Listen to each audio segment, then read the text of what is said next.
Hello students, today we are going to study importance of studying business environment. As we know, there are so many factors, so many forces which affect the working of enterprise. These factors and forces are collectively called business environment. जैसा कि हम जानते हैं, बहुत सारे factors हैं, बहुत से फोर्सेज हैं जो किसी भी बिजनेस एंटरप्राइज को अफेक्ट करते हैं।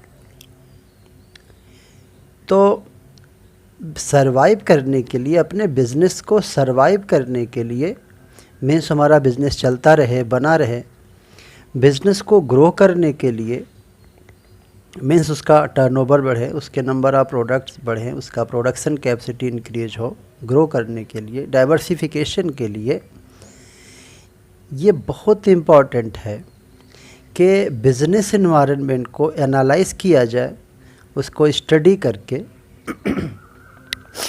उसके थ्रेट्स को हम पहचानें जिससे उसको हम फेस कर सकें, अपॉर्चुनिटीज़ को हम आइडेंटिफाई करें और जिससे हम उस अपॉर्चुनिटीज़ का बेनिफिट ले सकें। तो it is said that a good understanding of business environment enables the managers not only to identify and evaluate but also to react to the forces external to their firm. Managers जो होते हैं, management का काम है business environment का study करना। तो business environment का स्टडी करने से मैनेजर्स बिजनेस एनवायरनमेंट के फोर्सेस को, फैक्टर्स को आइडेंटिफाई कर सकते हैं और उनको रिस्पॉन्ड कर सकते हैं, उस रिएक्ट कर सकते हैं। रिएक्शन दो तरह के हो सकते हैं। एक तो जो थ्रेट्स हैं उसके अकॉर्डिंग अपने को प्रिपेयर करना, चेंज करना अपने आप को, एनवायरनमेंट के अकॉर्डिंग अपने आप को एडेप्ट करना, और अपॉर्चुनिटीज़ हैं तो उनको आइडेंटिफाई करके उनका बेनिफिट लेना। तो सबसे पहला पॉइंट है इम्पोर्टेंस के लिए, study of business environment helps the firm to identify opportunities and taking first mover advantage.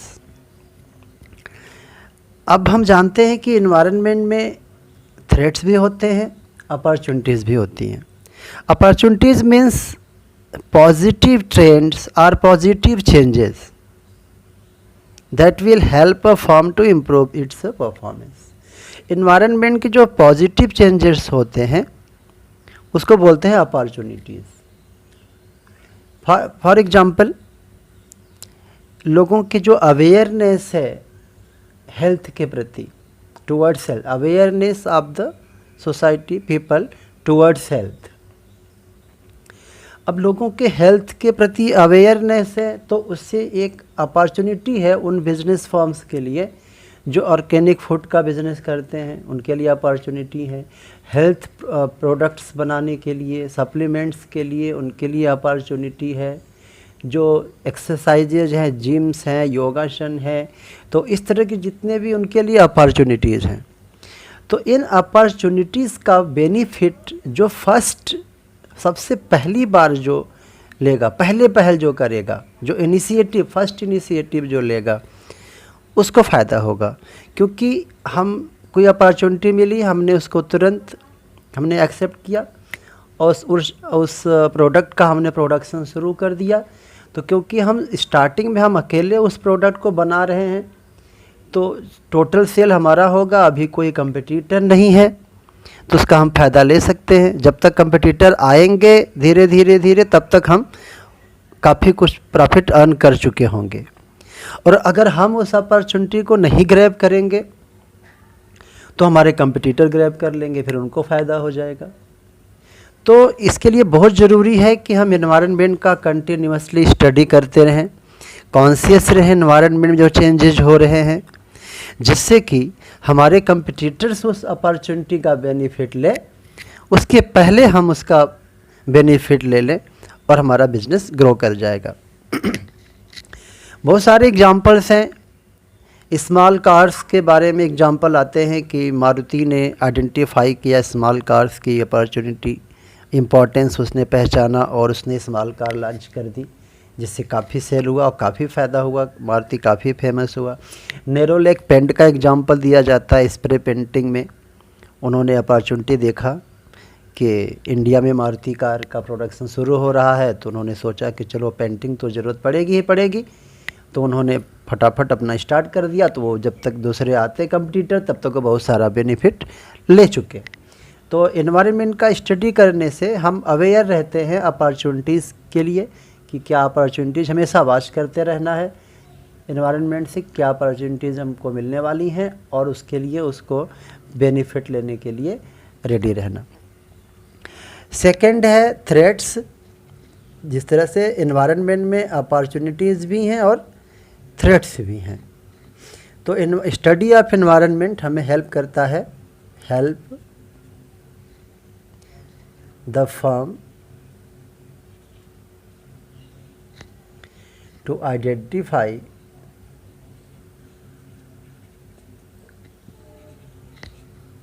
threats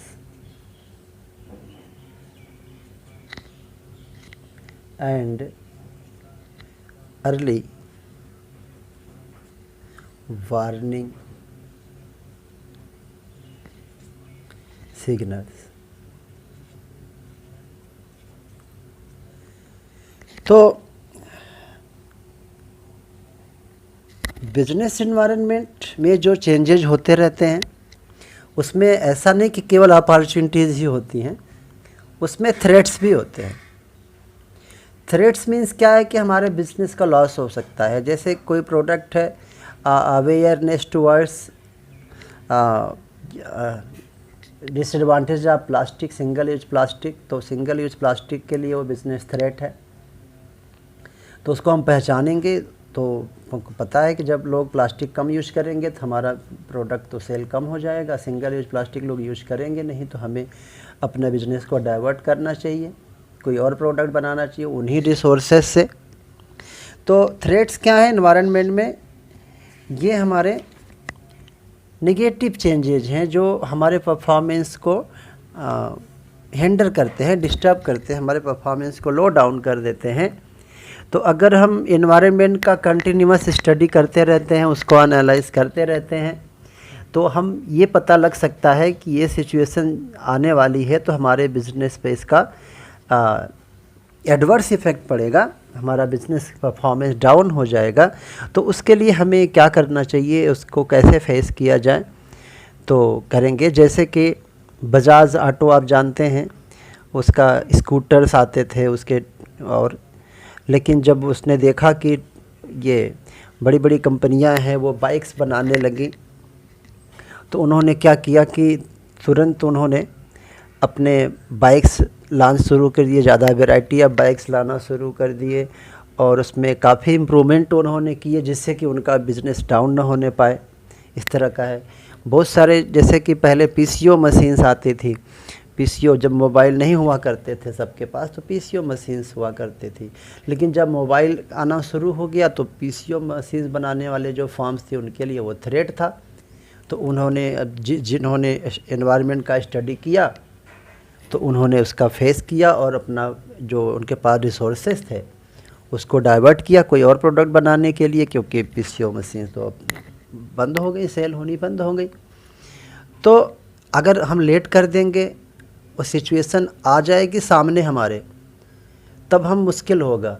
लेकिन अगर इन्वायरमेंट का हम स्टडी करते रहते हैं, उसको एनालाइज करते हैं, तो थ्रेट्स आने से पहले, प्रॉब्लम आने से पहले हम प्रिपेयर रहेंगे और वो सिचुएशन आएगी, एडवर्स सिचुएशन आएगी, उसके पहले हम प्रिपेयर्ड रहेंगे, तो फिर हमारे बिजनेस को हम चेंज कर सकते हैं, डाइवर्सिफाई कर सकते हैं और जो थ्रेट आने वाला है, जो लॉस होने वाला है, उससे हम अपने आप को बचा सकते हैं। ये एनवायरनमेंट स्टडी का फ़ायदा है।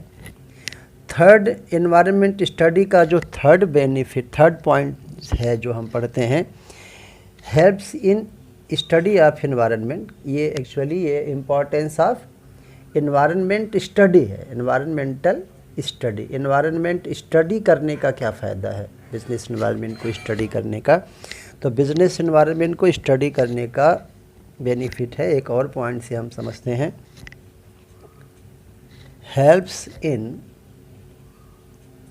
Tapping useful resources.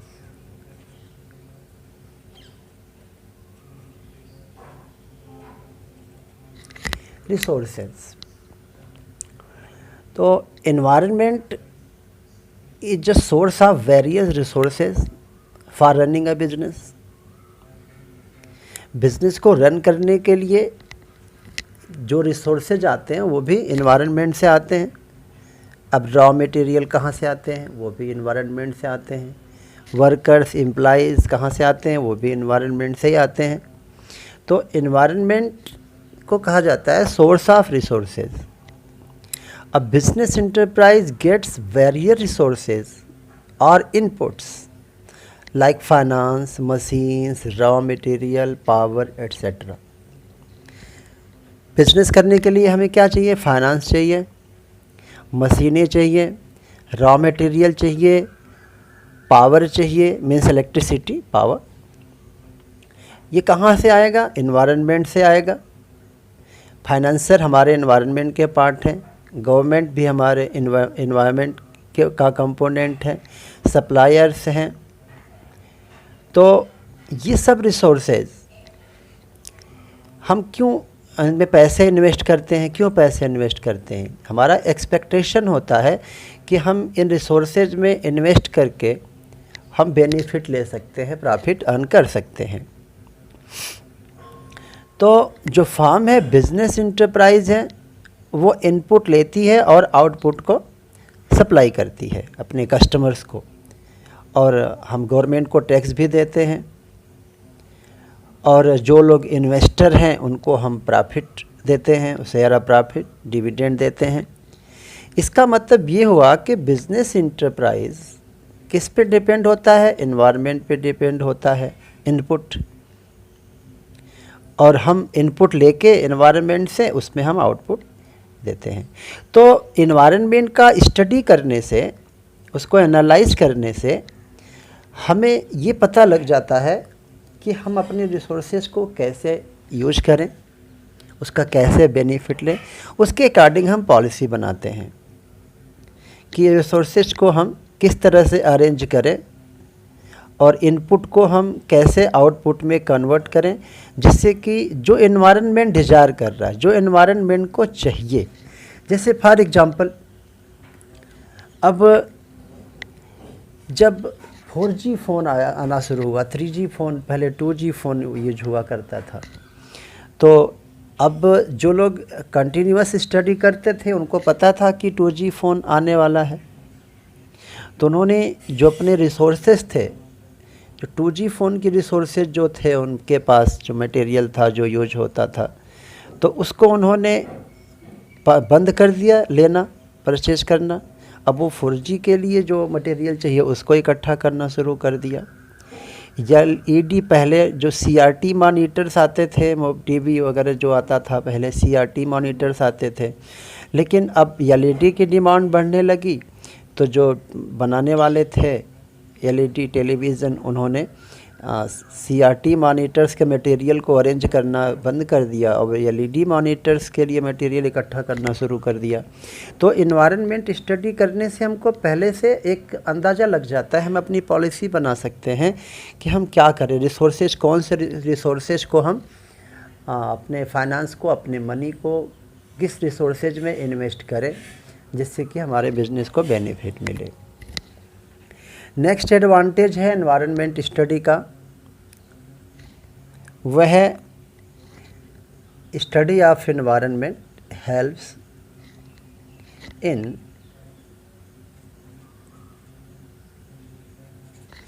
Coping with rapid changes.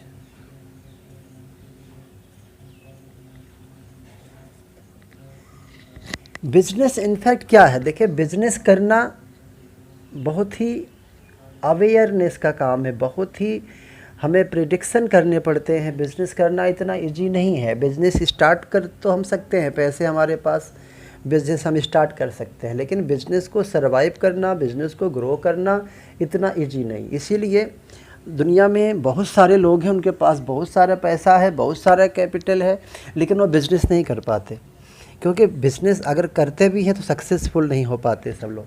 क्योंकि बिज़नेस करने के लिए हमें हमेशा अवेयर रहना पड़ता है, हमेशा हमें कॉन्शियस रहना पड़ता है, हमेशा चौकन्ना रहना पड़ता है, क्योंकि इन्वायरमेंट में इतनी तेज़ी से चेंजेज होते हैं। जैसा कि हम लोग पढ़े थे फीचर के इन्वायरमेंट क्या है, वो डायनामिक है।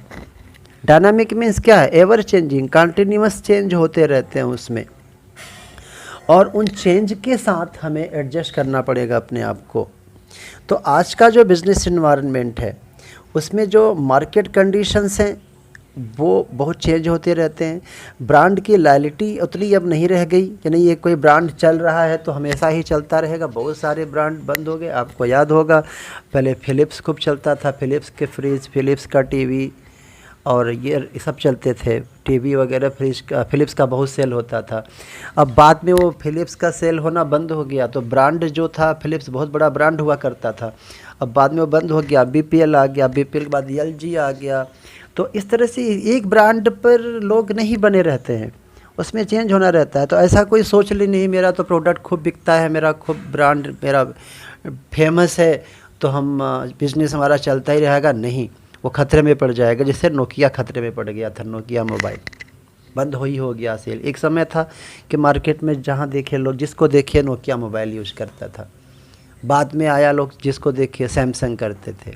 ठीक है, एप्पल और सोनी तो हमेशा चलते थे, लेकिन वो महंगे होते थे, सब लोग नहीं खरीद सकते। हम कॉमन पब्लिक की बात करें तो पहले खूब नोकिया लोग परचेज किए, फिर सैमसंग का मोबाइल खूब चला, ठीक है, फिर ओप्पो आया, तो फिर वीवो आया। तो इस तरह से, क्योंकि एक प्रोडक्ट, एक ब्रांड की लॉयल्टी नहीं है। कस्टमर्स क्या है, कस्टमर के पास इतने ऑप्शंस हैं, इतने सब्स्टिट्यूट्स हैं कि बिज़नेस करने वाले जो फर्म हैं उनको हमेशा जो चेंजेज हैं उनको कैसे हैंडल करें, ये वो तभी हैंडल कर सकते हैं जब वो इन्वायरमेंट का कंटिन्यूअस स्टडी करेंगे, उसको एनालिसिस करेंगे और क्या चेंजेज हो सकते हैं और चेंजेस जो होंगे उनको हम कैसे हैंडल करेंगे, इसके लिए तैयार रहना पड़ेगा। तो मार्केट अलग अलग है, कस्टमर्स की नीड अलग अलग है, कस्टमर्स के डिमांडिंग कस्टमर हो गए हैं आजकल, वो किसी एक चीज़ से सेटिस्फाई नहीं होते। टेक्नोलॉजी में कंटिन्यूअस चेंज होते रहते हैं, ग्लोबल कंपटीशन बढ़ता जा रहा है। एक कंट्री में केवल अपनी ही कंट्री के प्रोडक्ट नहीं है, बहुत सारे कंट्री के प्रोडक्ट्स हैं। तो जितनी भी इंटरप्राइजेज हैं, बिजनेस फर्म्स हैं, मीन्स उनको ये इन्वायरमेंट में इतने चेंजेज हो रहे हैं, उनको फेस करना पड़ता है। अब जो इन्वायरमेंट का स्टडी करेगा उसको पता लग जाएगा क्या चेंज होने वाला है, तो पहले से प्रिपेयर रहेगा कि कैसे उसको हमें हैंडल करना है, तो वो सक्सेसफुल हो जाएगा। लेकिन जो स्टडी नहीं करता है तो उन चेंजेस के अकॉर्डिंग अपने आप को अडेप्ट नहीं कर पाएगा, तो फिर वो फेल हो जाएगा, तो बिज़नेस बंद हो जाएगा। इसीलिए कहा जाता है सर्वाइवल हो बिज़नेस का, चाहे ग्रोथ हो या प्रॉफिट हो, बिजनेस एनवायरनमेंट का स्टडी बहुत ज़रूरी है। नेक्स्ट जो पॉइंट है, हम इम्पॉर्टेंस को समझने के लिए देख सकते हैं। Helps means what helps, study of business environment helps in planning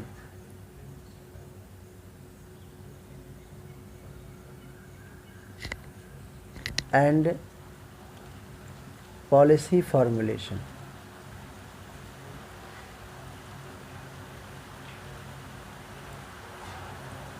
environment का स्टडी करके, जैसा कि हम जानते हैं इन्वायरमेंट में चेंज होता रहता है, तो इन्वायरमेंट का स्टडी जब हम करेंगे तो हमको थ्रेट्स और अपॉर्चुनिटीज़ के बारे में पहले से पता लग जाता है। तो इसका understanding of business environment, analysis of business environment is the base for planning and policy formulation। For example के लिए हम मानते हैं कि मार्केट में कुछ न्यू फर्म्स आई हैं, मीन्स क्या, कंपटीशन बढ़ेगा। तो कंपटीशन बढ़ेगा तो उसको हम कैसे फेस करेंगे, हमें सोचना पड़ेगा कि क्या सिचुएशन है। तो इसलिए हम प्लानिंग कर सकते हैं। जब एनवायरनमेंट का स्टडी करेंगे तो हमें पता लग जाता है कि क्या क्या चेंजेज होने वाले हैं, हम गेस कर सकते हैं, तो उसके अकॉर्डिंग हम अपनी पॉलिसी बना सकते हैं। नेक्स्ट पॉइंट है और लास्ट पॉइंट है इम्पोर्टेंस को समझने के लिए। किसका इम्पोर्टेंस पढ़ रहे हैं हम लोग, इम्पोर्टेंस ऑफ एनवायरमेंटल स्टडी या स्टडी ऑफ बिजनेस एनवायरनमेंट का क्या इम्पोर्टेंस है। मीन्स सबसे सिंपल सी बात है कि बिजनेस एनवायरनमेंट का स्टडी करना क्यों ज़रूरी है। तो उसमें 5 पॉइंट्स हम लोग ऑलरेडी डिस्कस कर चुके हैं, लास्ट है पढ़ेंगे। Helps means study of business environment help करता है हमें इन इम्प्रूविंग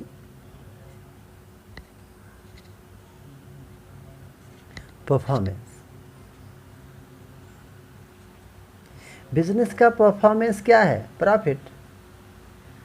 किसी बिजनेस का परफॉर्मेंस हमें जानना है तो हम क्या देखेंगे, उसका प्रॉफिट क्या है, उसके एसेट्स क्या है, उसकी प्रॉपर्टी कितनी इंक्रीज हो रही है, उसका प्रॉफिट कितना इंक्रीज हो रहा है। तो अगर किसी बिजनेस का नेट वर्थ इंक्रीज हो रहा है मीन्स उसके प्रॉपर्टी इंक्रीज हो रहा है और उसका प्रॉफिट इंक्रीज हो रहा है मीन्स बिजनेस का परफॉर्मेंस अच्छा है। तो एनवायरनमेंट का स्टडी किए बिना, without studying the environment, business environment, we can't improve our performance. क्योंकि मार्केट में आज बहुत कंपटीशन है। एक समय हुआ करता था जब जो भी प्रोडक्ट बन जाता था लोग परचेस कर लेते थे, क्योंकि इंटरनेशनल मार्केट नहीं था, इतना ग्लोबलाइजेशन नहीं हुआ था, तो कस्टमर्स के पास चॉइसेस नहीं होते थे। तो जो भी बनता था वो सेल होता था। लेकिन अब नहीं है, अब बहुत सारे ऑप्शंस अवेलेबल हैं, इतनी वैरायटीज़ हैं। एक प्रोडक्ट आप देख लो, कितनी सारे ब्रांड मिल जाएंगे, कितने फेमस ब्रांड मिल जाएंगे, कितने लोकल ब्रांड मिल जाएंगे, आपको समझ भी नहीं आएगा। तो इतना ज़्यादा कंपटीशन है, इसलिए बताया जाता है कि analysis and understanding of trend of business environment helps the business to improve its performance. तो किसी भी एंटरप्राइज का, किसी भी बिजनेस फर्म का जो फ्यूचर है वो एनवायरनमेंट में क्या होने वाला है, एनवायरनमेंट में क्या चेंजेज हो रहे हैं, उससे लिंक होता है, बहुत क्लोज लिंक होता है उसका। तो इसीलिए देखा जाता है कि जितने भी एंटरप्राइजेज हैं, जितने फर्म्स हैं, मैनेजर्स हैं, बिजनेस को कौन चलाता है, मैनेजर चलाता है। Management means group of managers, management means group of managers. तो वो कंटिन्यूसली अपने आप को बिजनेस में क्या, एनवायरनमेंट में क्या चेंज हो रहा है उसको एडजस्ट कर, उसके अकॉर्डिंग अपने आप को एडजस्ट करने में लगे रहते हैं। तो अगर हमें अपने बिजनेस को इम्प्रूव करना है तो हमें एनवायरनमेंट का स्टडी करना पड़ेगा।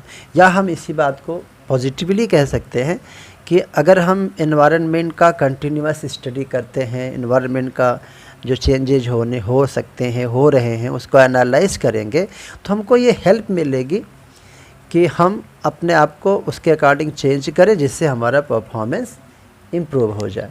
तो ये आज हमने पढ़ लिया है importance of study of business environment, और बहुत ही इम्पॉर्टेंट टॉपिक है ये। बिज़नेस एनवायरनमेंट बहुत ही इम्पॉर्टेंट टॉपिक है। किसी भी बिजनेस का, इवन उसका रहना डिपेंड करता है। अगर एनवायरनमेंट की स्टडी नहीं करेंगे तो बिज़नेस बंद हो जाएगा। अब बहुत सारे बिजनेसेस बंद हुए हैं, ऐसे बहुत सारे एग्जाम्पल्स हैं। तो ये हो गया टॉपिक आज का, और इसको आप अच्छे से पढ़िए, समझिए।